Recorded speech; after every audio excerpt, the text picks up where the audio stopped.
Makakausap po natin ang isa sa mga opisyal mula dyan sa mababang kapulungan ng Kongreso.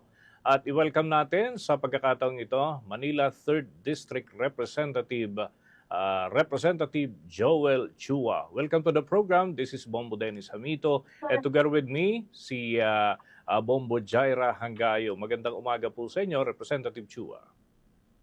Hello, magandang umaga at sa lahat po ng inyong mga taga-subaybay.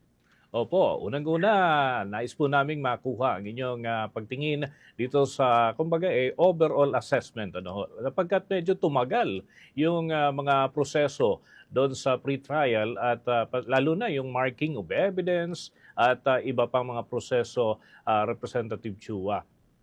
Initially, may mga pagtaya na matatapos within 1 to 2 days, but umabot ho ito ng 5 araw. So, overall assessment lamang po. Well, kaya po tayo umabot ng ganong katagal dahil may mga common evidence kami ng defense. It just so happen na gusto nila separate marking. Ibig sabihin, imbis na yung isang ebidensya, parehas na yung prosecution at yung defense, doon na magmamarkahan, ang nangyari na doble. So, if we're talking about 4,000 documents, naging 8,000. Ayun. Kaya medyo dumoble yung effort. But just the same, natapos pa rin naman at it went smoothly din naman. Pero yung mirroring of evidence, is this a thing na allowed ng korte bilang kayo ho ay abogado rin? Ito ho ba'y pinahihintulutan na tila magkapareho or kung markahan niya, mamarkahan ko rin? So ano ho ang pagtingin nyo dito? Nangyayari naman po yan. In fact, pati sa witness, may mga common witness po kami. Kaya lang siguro, ang sa amin lamang, siguro po pwede naman kasi na sa cross-examination. Halimbawa, sinalang po namin ng isang testigo na sa kanila po ay gusto nila maging testigo rin yun. Pero tingin ko naman, at tingin naman po namin, po pwede naman nila yung tanungin through cross-examination para hindi na po isasalang pa sa parte nila. So dahil pagka ganun po mangyayari, medyo tatagal lamang ang ating trial. I see. Okay. Mainit din pong pinag-uusapan. Kanina may mga nabasa kaming balita about doon sa box ng Bureau of Internal Revenue. Kung di po ako nagkakamali, ito yung nanggaling din po dyan sa House of Representatives sa kulay green. Pero hindi po ninyo binuksan. Agaano po kayo kakumpiyansa na kumbaga magdaragdag ito sa bigat ng kaso o kumbaga magdidiin kay Vice President Sara Duterte? Kasi sabi ng ilang mga observers, pwede rin na mag-absuelto ito kay Vice President. Kahit hindi pa man ho kasi nakita yung mismong laman ng mga dokumento, pero ang thinking ng karamihan, ito ay tungkol sa kumbaga pananagutan ng Vice Presidente. Paano po kayo nag-come up dito? Well, kaya nga po tama po kayo nung sinasabi. Kaya nga po gusto natin na sana mabuksan na at namarkahan na. Dahil unang-una, pare-pares naman kami, hindi namin alam kung ano nilalaman nito. Kasi ito po yung income tax return na amin pong sinabpina sa BIR. Kaya lang po, dahil sa ito ay nakapaloob sa batas na hindi po pwede pang buksan, hindi po namin nabuksan dahil nung committee hearing, nagdesisyon yung mga majority ng mga miyembro ng Committee on Justice na wag na munang buksan. Pero dito po, mali naman nila. Ito ay makakatulong sa kanilang depensa.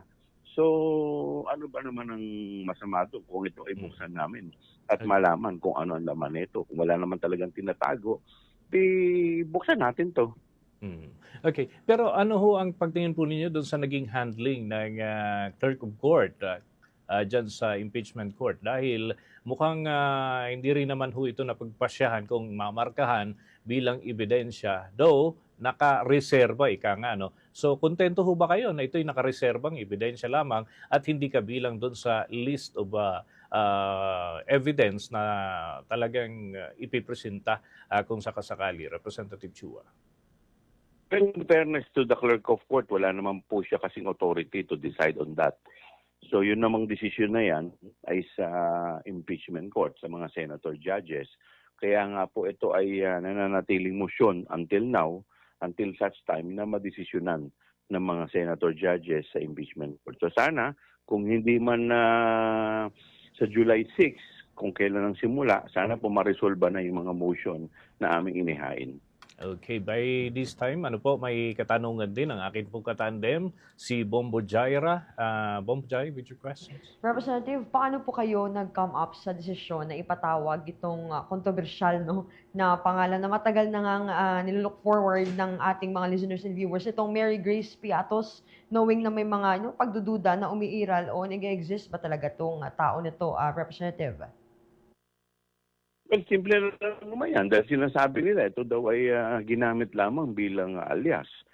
So kung ito ay pinatawag namin at may lumutang na sabihin niya na siya si Mary Grace Piatos, ito na yung pagkakataon para matanong din namin siya. Ngayon, kung wala naman pong lumutang, o di ibig sabihin tama yung teorya namin na bogus lang to at hindi naman talaga totoong tao to. But wala po bang nalalabag sa rules ang pagpapatawag ng non-existent character? Hindi kaya ma-technical dito ang prosecution, Representative? Wala naman po dahil kahit naman sino dahil kung yun ang unang-una issue yun na nakatanggap ng pera si Mary Grace Piatos, may acknowledgement receipt. So ngayon, it's about time na malaman natin kung talaga namang totoo itong Mary Grace Piatos na to o hindi. Okay, thank you so much, Mamo Danis. Okay. Ito po, Representative Chua, dahil ngayon ay Hunyo na, nasa huling bahagi na po tayo. And next month lang, July, magsisimula na ho yung pinakang trial proper at nariyan din sa kalendaryo yung State of the Nation address ni Pangulong Ferdinand Bongbong Marcos Jr. Kayo ho, bilang nagpupursige dito sa mga kampanya laban sa korupsyon at maraming iba pa dahil bahagi po ng inyong komite, kayo ho ba ay may mga nais o kumbaga wish list na maging tema ng magiging pagtalakay ni Pangulong Marcos sa kanyang State of the Nation address, knowing na last year ay meron siyang mahiya naman kayo portion doon po sa kanyang talumpati. How about now? Ano ho ang inyong kumbaga wish na mapakinggan mula sa Pangulo? Ako kasi advocate ako ng edukasyon at saka ng healthcare, no.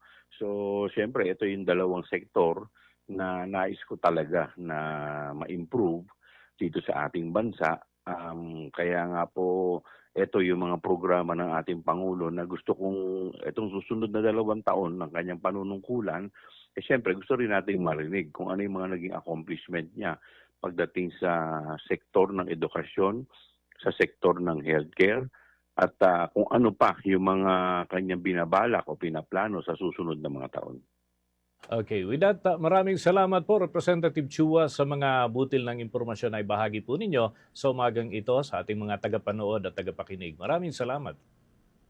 Maraming salamat. Mabuhay po kayo.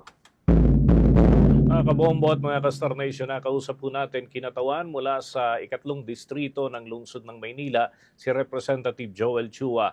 Ang Bombo Radio Philippines ay bukas din naman para sa panig ng depensa o itong kampo ni Vice President Sara Duterte. In fact, tayo ho ay nag-invite ng makailang ulit ho sa kanila at tayo ay nagparating ng ating ilang katanungan at hinihintay pa ho natin hanggang sa mga oras na ito ang kanilang tugon sa mga bagay po na yan. For the most trusted source of news and information, visit our website at www.bomboradio.com. Follow us on Bombo Radio mobile app, Facebook, YouTube, TikTok, and X, formerly Twitter. Like, share, and stay connected. Anytime, anywhere.